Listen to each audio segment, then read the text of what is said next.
Before we start the session, I would really like to share with you a very important aspect of Naseeruddin's personality. You know him as an actor, you know him as a director. But as I said, that he is my friend, philosopher and guide. And this refers to my first film, which I did on textile strike of Bombay, and it was India's first crowd-funded documentary. Even this word was not existing that time. And just like one of these such seminars, I announced that the strike is now 18 months old, and there are 250,000 textile workers involved in this. And we, who believe in dining table democracy, feel that we have no connection with that. And as long as we wear clothes, we have a responsibility to understand how they are struggling. And just like all this crowd, I said that I want to make a documentary film. I don't have funds. I'm putting my 50 rupees into this and want to start the film. I started that film like that, and then went to Naseer, told him that, Naseer, I'm doing this crowd-funded documentary, if you can help. And at many times when I was in a problem, it was Naseer who funded that film, and I used this as a sort of a brand ambassador kind of, that Naseer is helping this film. A lot of funds came, I completed the film, and that film is now accepted as a first ever crowd-funded documentary film with National Film Archives. Naseer, as many of them here who are pursuing their different courses and different into mass communication, you are a student of National School of Drama as well as FTI. How do you say that, what motivated you to take a training in this aspect about education? Hello, good evening everybody. What motivated me was the fact that I wanted to be an actor since I was about 13 or 14 years old. I was not very good at studies, and literature was the only class I was interested in, memorizing speeches and memorizing poems and so on. But I had no clue how to go about it. And these days, of course, there are a zillion acting institutes which I should advise you to stay away from, which have sprouted like mushrooms all over the place. Thank God they were not there in my time. I might have joined one of them. But at my father's insistence, I completed my graduation, and while studying at Aligarh University, I met a couple of teachers who inspired me and encouraged me greatly, and cast me in several plays and introduced me to writers like Samuel Beckett and Eugene Ionesco, Harold Pinter, and so on, whom I had not read before. In school, I thought that Shakespeare and Shaw are the only two playwrights in the world. And then I went, one of them in fact told me of this place called the National School of Drama in Delhi. And it sounded like heaven to me, because I was not to pay any fees. Instead, I would get paid for just acting all day. That's what I thought. Turned out to be a little different, because actors had to do a lot of other work as well. I just wanted to learn about the nuts and bolts of my job, and I thought that was the best place. And 3 years at the NSD left me slightly unsatisfied, so I decided to go to apply to the Film Institute, which was those days known as a star producing factory, and I thought I'd get work in movies. But my real assimilation of all the experience of acting I'd had through school, through college, through NSD, I think it finally happened while I was at the FTII, because I was introduced to actors I'd never heard of and who were the greatest thing I'd ever seen. And I realized that there was a lot to learn about it, and I set about doing that. It would take too long to explain the process, but I just applied myself with as much diligence as I could, because my reasoning was that if I may not be cut out to be another matinee idol, but if I know my job, sooner or later I'm going to get a chance to display my wares. That's why I went to both these places. The first question is from Indira School of Communication.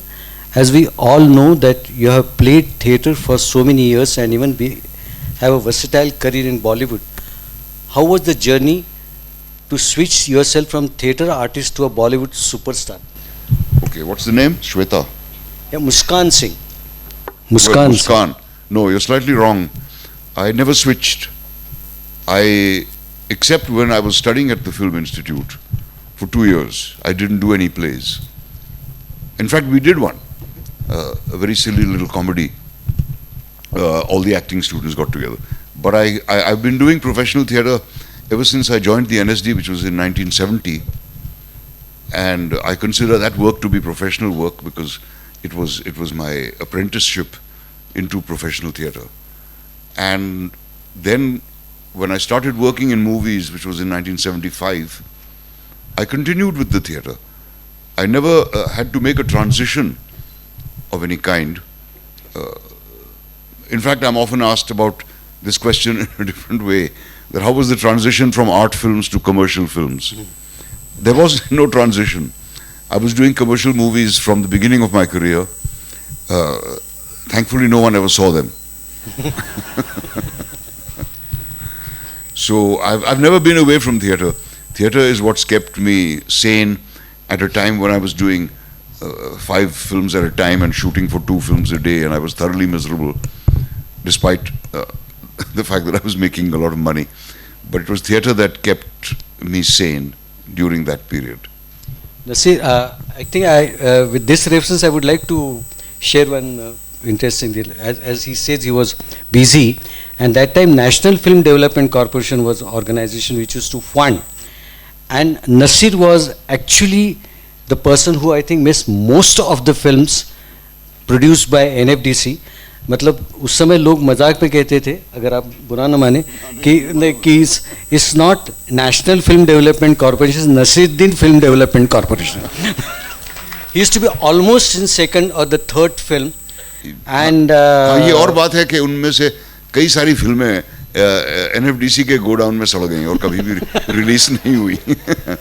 और नसीर के बारे में एक बहुत यही कि Naseer is known for his temperament, he knows for his discipline and everything.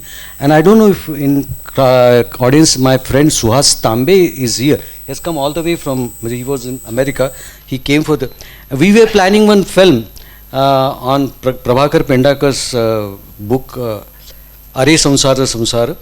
And he wrote a beautiful script called Priya Sudha. And we were thinking of taking Naseer.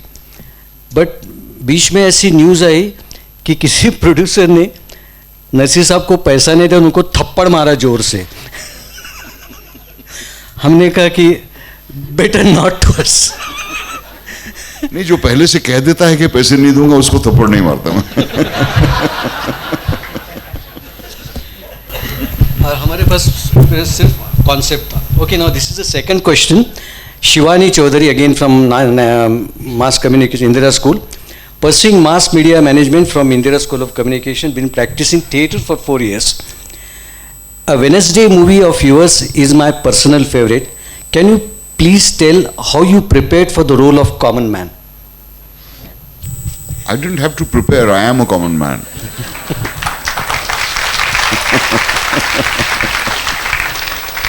Now this common man was given, he does things which Superman is capable of. And that is what thrilled audiences so much about that movie.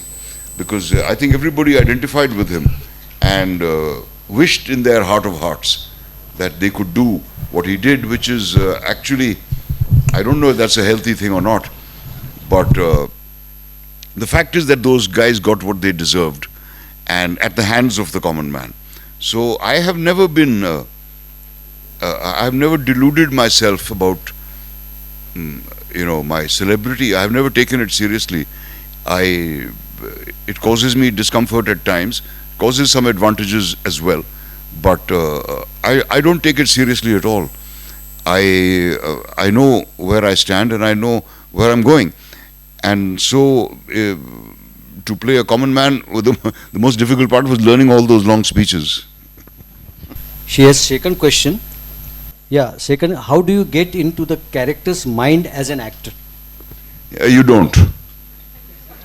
Let me say this quite clearly to young actors here. Analyzing a character is complete nonsense. You are not a psychoanalyst. It's hard enough to understand oneself.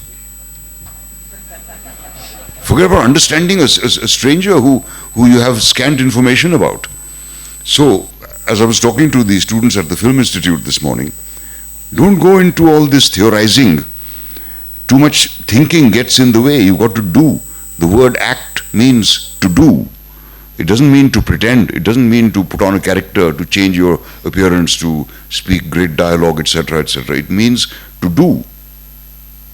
And so, what is important for you as an actor playing a part is to understand what the character does and why he does it. Not what he had for breakfast this morning, or how unhappy his childhood was, or whether he quarreled with his sister or not. You know, I don't think that actors should indulge in this kind of thing, because their conclusions will be amateurish. They will be typical, and they will be governed by the kind of films they see, in which, as you all are aware, the relationships between people are absolutely superficial. There's no depth in any of the relationships. Friends are always faithful, brothers always love each other, stepmother is always evil, a mother is always good, etc., etc., etc. So I don't try to... am I supposed to understand Ghalib? It would take me 7 lifetimes. Am I supposed to understand Einstein? Am I supposed to understand Bernard Shaw? No, I need to know what he did at that time. That is important, I think. So all this getting into the mind of the character and becoming the character is all a fiction spread by American actors who like to indulge. She asked the next question. What inspired you to become you? I don't know what that question is. I don't know. What inspired you to become you? Nature. It had its own way. At times I just feel I did really nothing except follow my dreams. Sometimes at the expense of failing in a class or two, but that was okay. So I can't answer that question. I became what I am because of the way the circumstances I experienced in life, and I think that's true of anybody. What inspired you to continue to be an actor even after huge setback? This is a flashback question. No, I don't think I had any huge setbacks. See, I became aware of the fact that I cannot be a commodity, which is what a film star is. He's a commodity who's sold at a certain price. I realized quite early that I could never be one of those, and if I was, I'd be very unhappy about it. Living a comfortable life appealed to me, of course, like it does to anybody. But I didn't want to be the biggest star in the world, and I didn't want to be the richest man in the world, or anything of the sort. It was... sorry, what was the question? What inspired you to continue to be an actor? To continue. Yeah, huge setbacks. No, I didn't have any. I had a period of struggle. There were days when I went hungry. There were days when I was unemployed. There were days when I was rejected. There were days when I was taunted and mocked and so on. Every actor has to go through that. So that was nothing unique. But somehow or the other, I got into a position where the success or failure of a film didn't affect me at all. Because I was never in the race. And I never had to lose my sleep over whether my next film will run or not. Because there are so many of them which didn't run for 2 days and so many which never ever got shown. So I was accustomed to it. frankly, it was a big surprise to me when a film called Tridev hit the target at the box office. It was a huge surprise. I was never expecting it. And it didn't change my life. I did not quadruple my price after that, nor did I sign up to 100 films or anything of the sort. My life didn't change, it stayed the same. And I think I was the luckiest man in the industry who has the luxury of doing the work he believes in and the work he loves. And I often made mistakes as well in my choice of work. But a film failing, like let's say something like Hero Hira Lal, which I'm not terribly fond of, and I think it could have been a far better film, but its failure did not affect me at all, nor did the success of a film like Mohra. So I've not had any huge setbacks. Maybe some emotionally, but not career-wise, no. Okay, now the next question is from Sheila Matade. Is she around? Is she in the audience? Or just send the questions, doesn't matter. Okay, what according to you is the difference between acting in a play in front of camera and considering you have done both? That is her question. No difference. This may surprise you, but there is absolutely no difference. See, a lot of my friends who have been friends with for a very long time absolutely refuse to come and watch any of my plays, and I love them deeply, but they just say no, play. And that's not only true of people I know, this is true of several people. And the reason for that, I believe, is the kind of plays that we are made to do in school.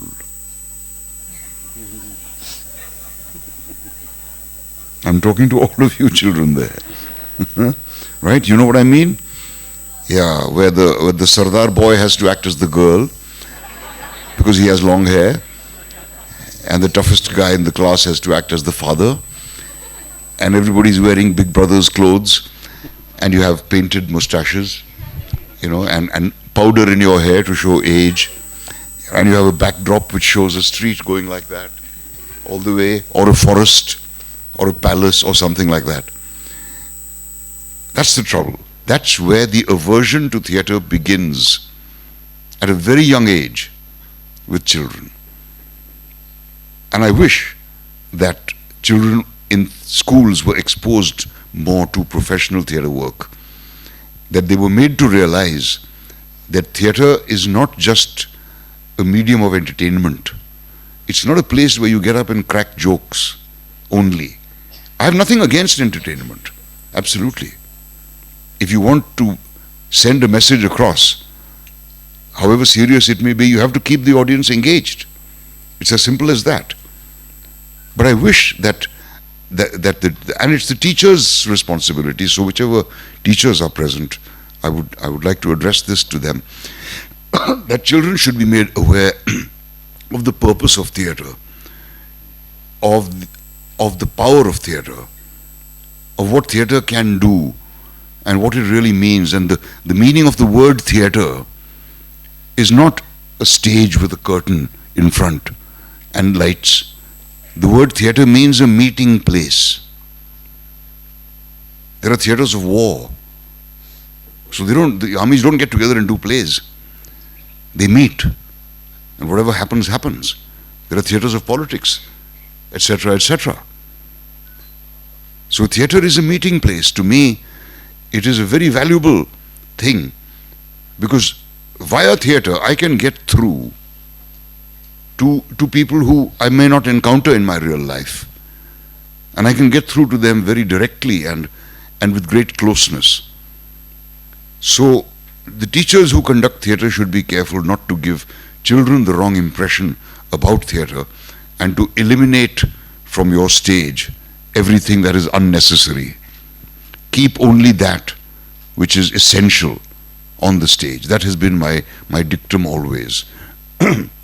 But to come back to the question, sorry I took so long to explain, but I felt that since there are so many children here, I must say this. I really believe there is no difference. In a theatre which is very large, sometimes you have to enlarge your performance, that is all. But you have to do that in cinema too. If the camera is 100 meters away from you, or if it's got a close-up of your face, you have to perform differently. You have to enlarge your performance. That is the only difference. And when I was doing my first film, Mr. Benegal, who was kind enough to cast me, I told him that I'd never acted in a film, and I'm very nervous because every time the camera starts going, I feel there's so many rupees going waste. You know, yeah. Today's actors don't know that feeling because you have silent cameras, and they say, "Okay, never mind, you do it again. Keep the camera running. Do it again."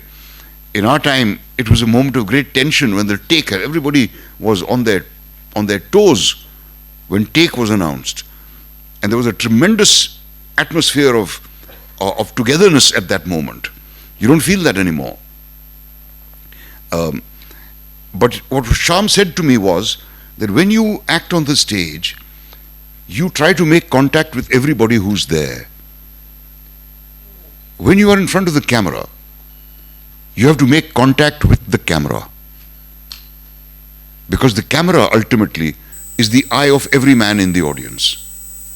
Make friends with the camera. Don't be afraid of it any longer. And he said, I understand what you mean, that so much footage you're wasting. I said, don't worry about that. He was kind enough to say that when footage cost a lot. But as far as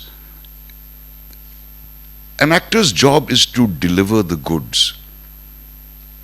An actor's job is to convey what the writer intended. An actor's job is not to show off how many voices he can change and how many expressions he can change and how well he can dance and how handsome he looks. That's not his job. All these things help maybe, but that's not his job. And those of you who are familiar with the great Dr. Laghu's autobiography know what it's called. Laman. I've never heard in my life a better description of an actor's job. So whether you're on the stage, whether you're in front of the TV camera, whether you're in front of your mobile phone, whether you're in front of an audience of 2,000, whether you're in front of a camera, your job is to convey what the writer wrote. And whatever means you apply are valid.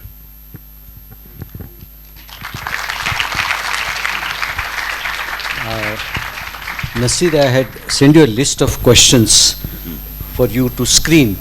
And there is one question which I'm just... I think they can't hear you. I'm asking this question for the simple reason that if this question is in mind of anyone, which is perhaps a wrong question to Naseer or a right question to ask, because the question is, do you think theatre is dying? Do I think? Oh. Yeah, I've been hearing this since I was in college.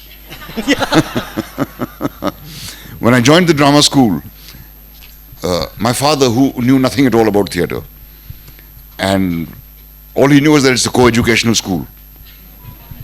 Boys and girls live together in the same hostel. He was terrified of coming there. He never ever visited it. He never ever saw my work on the stage. I think he was just so utterly shocked by the idea that boys and girls live together. But I've forgotten your question again. Theatre is dying. Yeah, I was told कि भाई कोई future नहीं है. सबसे the most renowned actor from NSD that time was Om Shivpuri, who was working on Doordarshan, which had one black and white channel, for which you were paid 15 rupees or something by Yuvvani, and I got a couple of jobs on that. And they said, look at Om Shivpuri, such a great actor. Look what he has to do. He teaches Hindi in modern school, and he does these TV jobs which are not worthy of him. Later on, Amrish Puri went on to, Om Shivpuri, went on to greener pastures. But this is what I was told, theatre ka koi future nahi hai.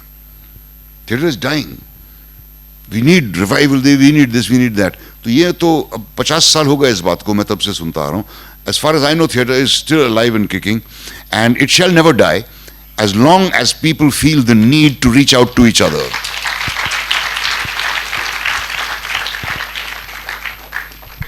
Okay, the next question, perhaps I am also asking this question on, considering your experience, what tips you can give about voice modulation?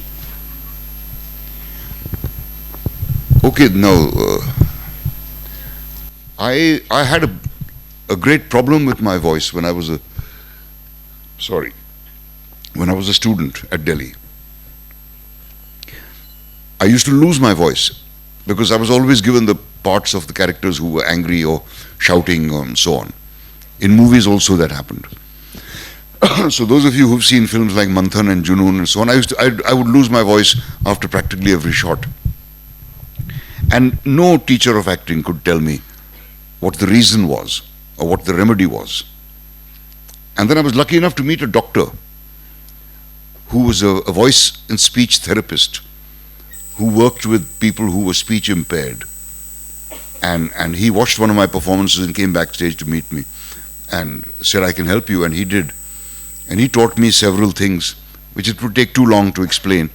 But basically it has to do with breath. It has to do with breathing. People who lose their voices are also teachers, lawyers, because they have to do a lot of talking. Doctors never lose their voices because they will get their fees. Sorry if there are any doctors present.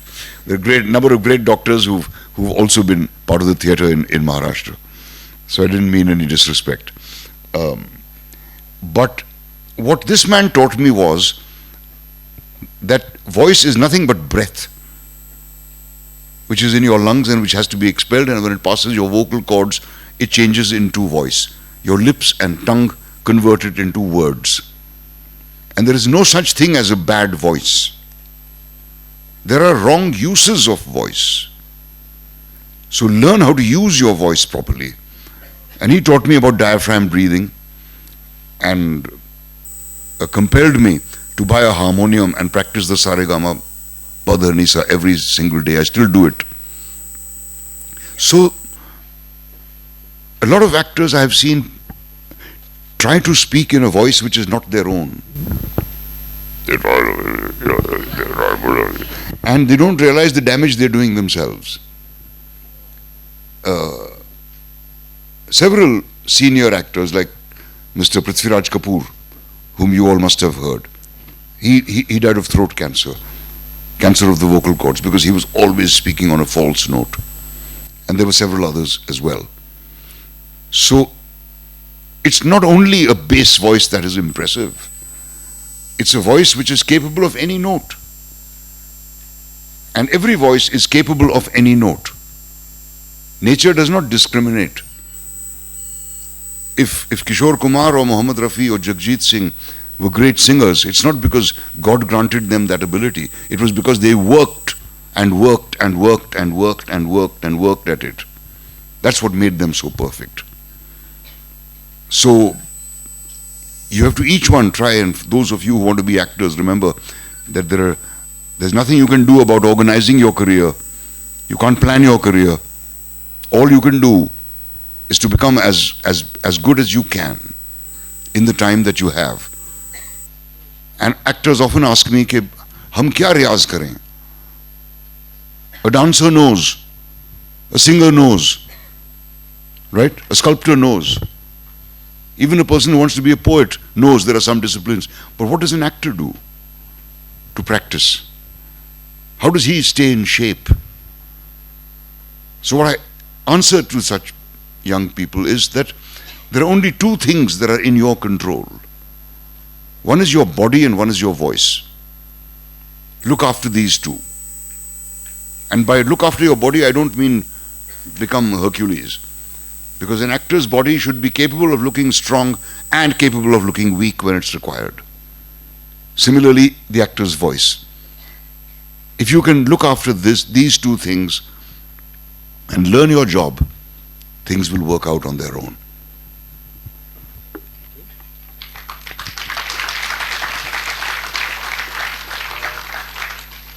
more concerned about this because considering your experience of what tips you can give about voice modulation and observing Naseer, the way he's holding the mic and the way I'm holding the mic. Thank you. Rekha wants to know, what do you feel about this generation of theatre? This generation of theatre. And I'm not saying this because there's so many young people here, but I'm extremely impressed. I'm not so much aware of the theatre activity in Pune, though I know that there's a great deal. But in Mumbai itself, there are so many young people now involved in the theatre, on their own initiative, people who've been either groomed by various thespians, but there are many young people who are writing, many young people who are staging plays, doing classic plays, directing them, acting in them. I in fact get hounded by young actors every time I've finished a performance, asking me how they can join my group. It's unfortunately not possible, and so what I tell them is that if you're dying to act, no one is stopping you. Go ahead, pick up a story, pick up a poem that you love, get a 2-actor play, there are many, and do it. And call 5 of your friends to watch it. You'd make a beginning at least. Don't wait around that so and so might cast me, because nobody will. Everyone's group is full up, I can promise you that. And it breaks my heart when a young actor comes up to me and says, "Can I work with you?" And I say, "No, I'm afraid you can't." It hurts me, but that's the reality, and I want him to understand that. You can't depend on anybody's help. You've just got to, if you want to do theatre, go out and do it. And in the Film Institute itself, there are so many places where you could stage a play if you felt like doing it. So I think that answers the question. Absolutely. Wonderful. Thank you. Rekha has another question. Is OTT the future of entertainment? It probably is. Yeah. I have felt that for a while. I've been predicting that cinema halls will disappear in another 25 or 30 years. They'll vanish. What will stay is multiplexes. And for the life of me, I can't understand how a multiplex runs. On the price of the popcorn, probably. And it's going to be a sad thing, but watching films will no longer be a communal experience. It'll become a solitary experience. I don't know if that's good or bad, but I'm certain that you'll not be able to watch a blood-soaked revenge drama over your dinner table while having dinner with your family. So that might be a good thing, and the quality of films just might improve. But OTT is very much here to stay, and those of you who had to perform on the OTT during the lockdown, and I had to, find a way to enjoy it. If you hate it, you will never do it well. And I found a way to enjoy it, because I said to myself, what does it matter if I can't see the audience? What does it matter if I can't hear their applause or their laughter? What does it matter? I've got to do my best to get across. And that's the attitude I applied, and that's what you should do, because now there's no getting away from that little red light. I think it's a very important comment as how the situation forces you to change your mindset and how to control it, to be alive and meet those audience who would keep you alive. It's a very important comment.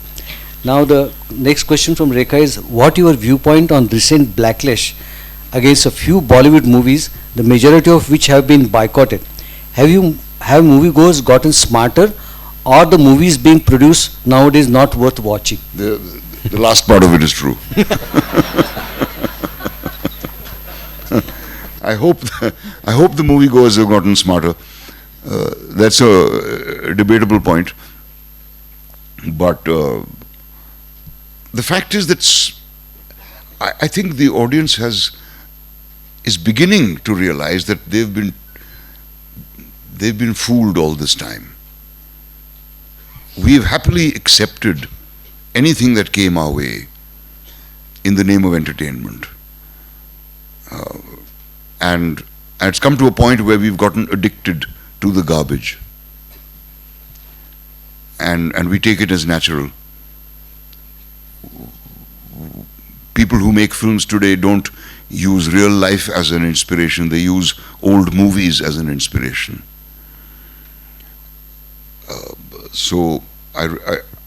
Well, the audience is certainly younger today. They're more educated than the previous generation. They're savvier. They get exposed to more movies from all over the world, which is something that happened to me when I was 23 years old when I came to the Film Institute. That's when I realized that countries like Italy and France and Sweden and Holland and Denmark and all these countries make movies. Japan makes more movies than we make in India. So I think the exposure that's happening, thanks to the internet and so on, is also helping the audience discriminate a little more. That's a hope. Yeah. So this was a question, and Raj Lakshmi wants to know, these days we are seeing many movies are inspired from books. So what is the process like to make a movie from a novel? I don't know, because I've never tried it, but I do have a short story which I want to make as a movie someday. I think it's a very difficult job, and there are very few movies that have done justice to the book, and even that is debatable, because if you've read the book, you're expecting the same experience when you watch the movie, and that can't happen. The magic of the written word is such that a great writer can evoke something absolutely wondrous in a sentence or two. But in a movie, you've got to spend a lot more time on establishing that. And the experience of watching a movie can never be the same as the book. Even if people say a thing like Gone with the Wind, but then Gone with the Wind is pulp, you know. Or The Godfather lived up to the books. Maybe they did, but because they found their own language, rather than to depend on the book's language. And I would think that to translate the written word into action is very difficult, and that's why when I do storytellings on the stage, I never try to convert it into a play. We tell the story as written and leave the rest of it to the audience's imagination. And as regards filming a book, I'm afraid I'm not really qualified. But related to that, you know, many of writers write their stories keeping some character in their mind, and not a character but an actor that who will perform. When such kind of offers come to you, what is your strategy, or how do you react to that?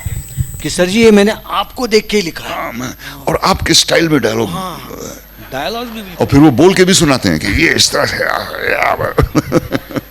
So I just laugh them off invariably, because that's absolute nonsense. I mean, if you're, and that's the trouble, that's one of the troubles among the million others with our Bombay movies, that a scene is created not with an eye to the truth of the character's relationship, but to the status of the actor. I have witnessed with my own eyes a great actor being brought in a scene as a prisoner, and the jailer, who was the junior, being asked to stand up. So I said, why are you making him stand?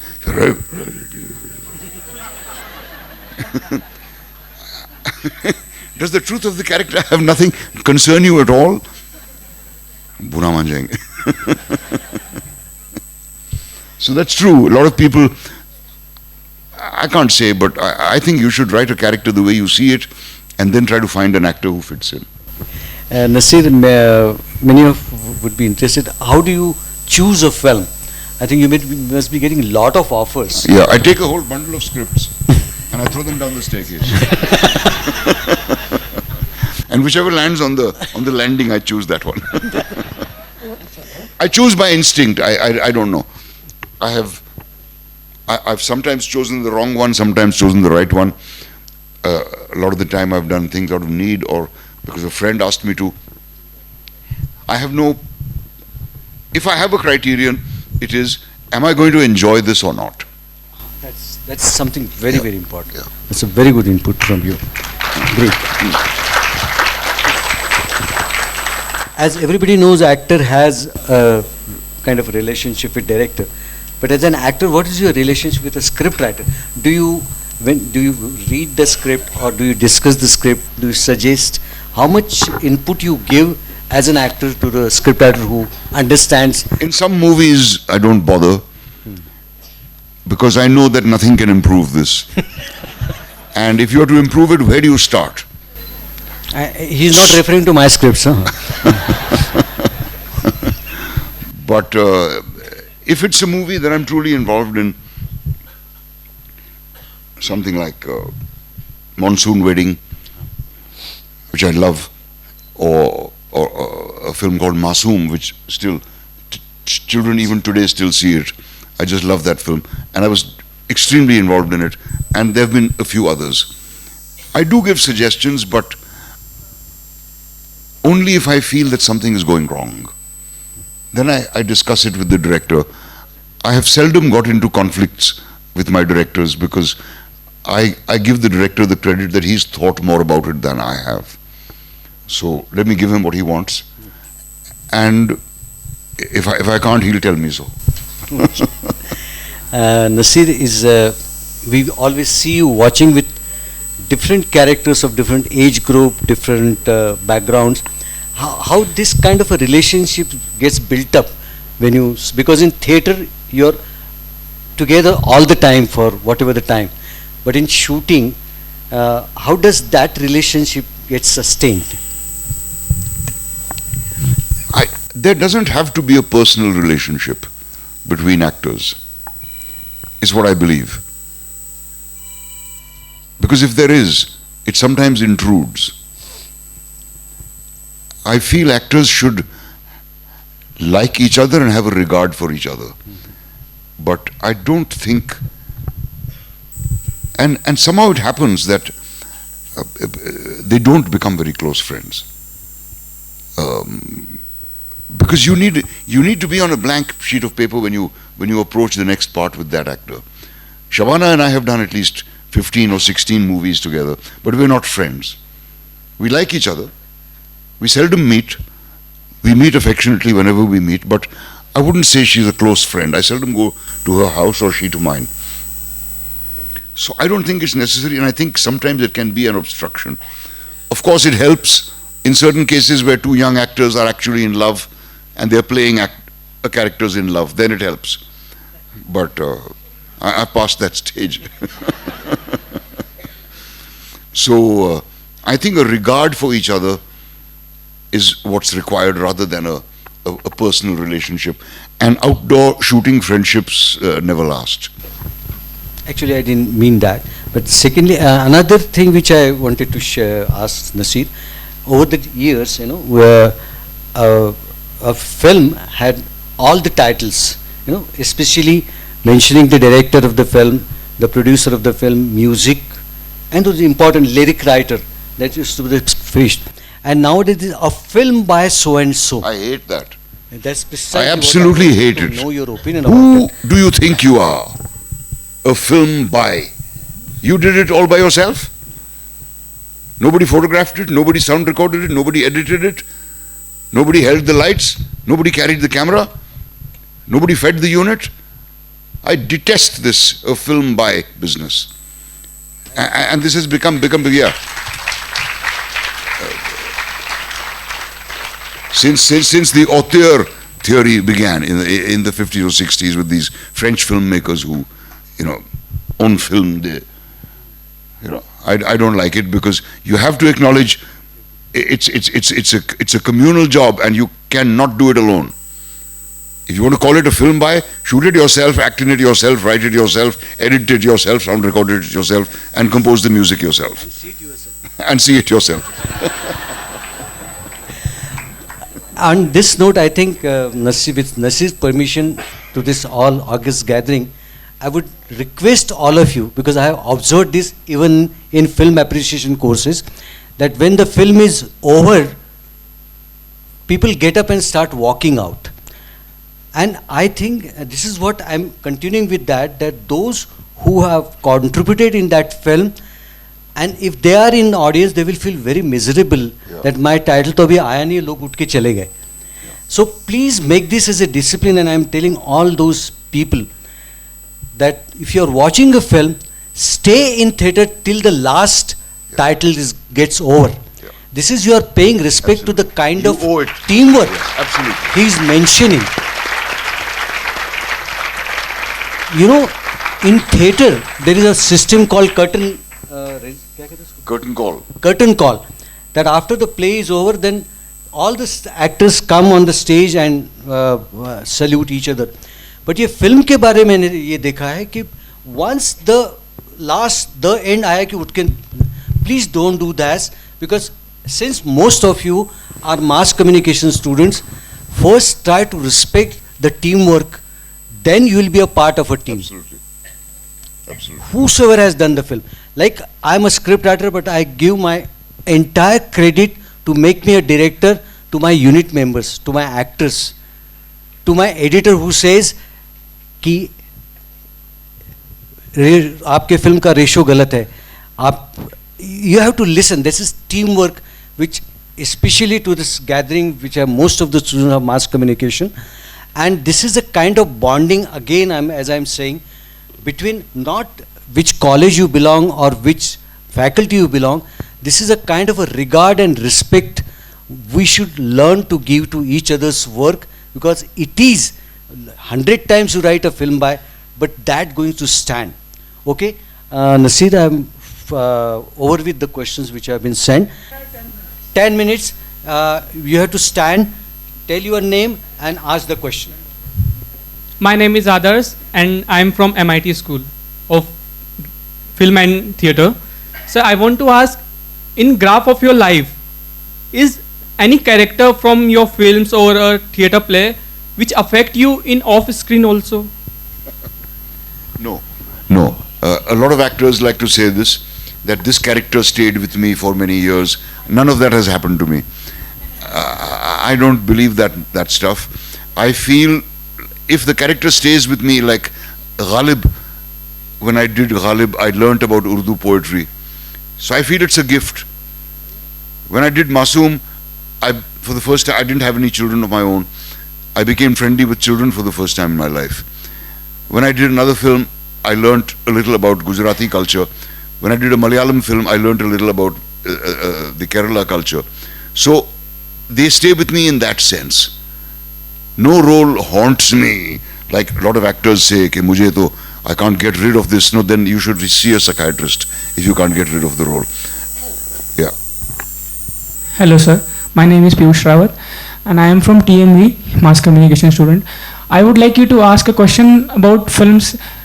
As you just said that films are obviously a medium of entertainment, but I would like to know your opinion on or maybe the film industry also has a responsibility of making an attempt to change the society towards the to make a better society, or just for the entertainment sake? I didn't say films are only for entertainment. I wanted to ask. Yeah, no, they're not. They are. I have nothing against entertainment. I did say that. I love entertaining films, but I also feel that it is a responsibility, and very few people recognize that responsibility, because I'll come to you later. Because film is the only medium which can capture the truth as it is. You're not writing, you're not painting, you are not composing music, where you have to go into abstraction sooner or later. Here you can capture life as it is, and that is why I consider documentary filmmaking to be of great importance. Because in 100 years from now, if somebody wanted to know what the India of 2022 was like, they shouldn't find a Salman Khan film,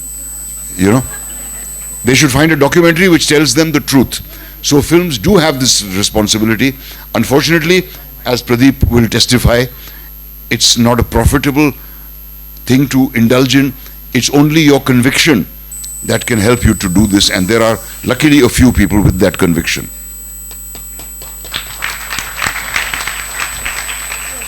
I'll ask one question. We spoke about that lot of films that didn't work, right? You also named Hero Hiralal, which is my favorite when I was young. Do you still feel that there were some films which came ahead of time, and if it would have been released now, would do more better? Are there some films as such? No, I don't think so. I don't think they were far-sighted enough. I was at one point extremely critical of the so-called new wave cinema, because I was very disappointed personally in the integrity of the people who were making these films about integrity. Okay. You know? And I felt that they don't practice what they preach. So a thing like Hero Hiralal, I think, was poorly made. Other factors other than the text began to become important. But I really don't think there was a film that was ahead of its time. In the Indian context, no, I don't think so. Sunil Dutt Saab did make a solo film called Yaadein, which I saw, first day, first show. I was in school, but it didn't run for more than one day. And after that it disappeared. It was not a good idea to begin with. You wanted to ask? Hello sir, myself Shriya Baravkar. I am from Priyadarshini Pune Police Public School. My question was that which is your favorite role you have ever played?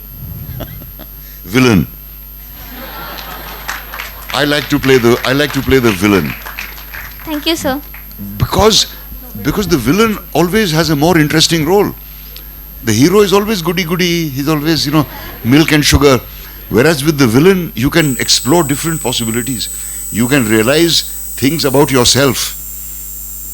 If you were a villain, how would you do it? I like to play the villain. And these days even girls can also play the villain. Good evening, sir. My name is Vanshika Vishal Borate. I am from Priyadarshini Pune Police Public School. My question is that when you played the first role or the first film in the film industry, were you scared or you were excited to make the film role? I was scared and excited because I knew that, sit down beta, sit down. I knew that if I don't do it well, that's the end of my career. So I was scared and I was very nervous, but not while I was actually in front of the camera.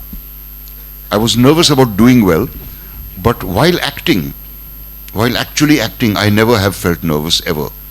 Even when I was a child in school, I never felt nervous. I still don't. But I was keen to do well, so I was on my best behavior. My name is Tarang Salgia, and I think it is a good segue to the villain question. I watched your movie Bara Aane. Which one? Bara Aane. Bara Aane. And I would love for you to share some thoughts about that movie. I don't think too many people know about that movie, but I thought it was a great film. Yeah, it was a very good idea. And again, it was an experiment that went wrong, I think. Partly it was an entertaining movie, it had a good script, but I was required to play this character who doesn't speak at all. And right from the beginning, I told the director that this is very difficult because there are situations you put the character in where he would speak. He's not mute. But he said, no, I don't want you to speak at all till the end. So there was a disagreement there, but I did what he asked. The film didn't live up to its potential, I feel. That was a pity, because it had definitely a good script and it was a well-intentioned film. So, hello sir. I just have a small question, like, you said you do a lot of theatre, so how do you handle stage nervousness? I don't. By going to sleep before the show. I'm not joking, I do that. Nervousness is of no use. Nervousness should be channelized into creativity. I don't think even great players like Sachin Tendulkar or Virat Kohli or Rafael Nadal doesn't feel nervous when he goes on to play. Surely they do. but they know how to use that nervousness to a positive end. And for actors, there is a different technique. For athletes, there is a different technique. But I can tell you for sure that nervousness is only felt when you are not well prepared. Thank you.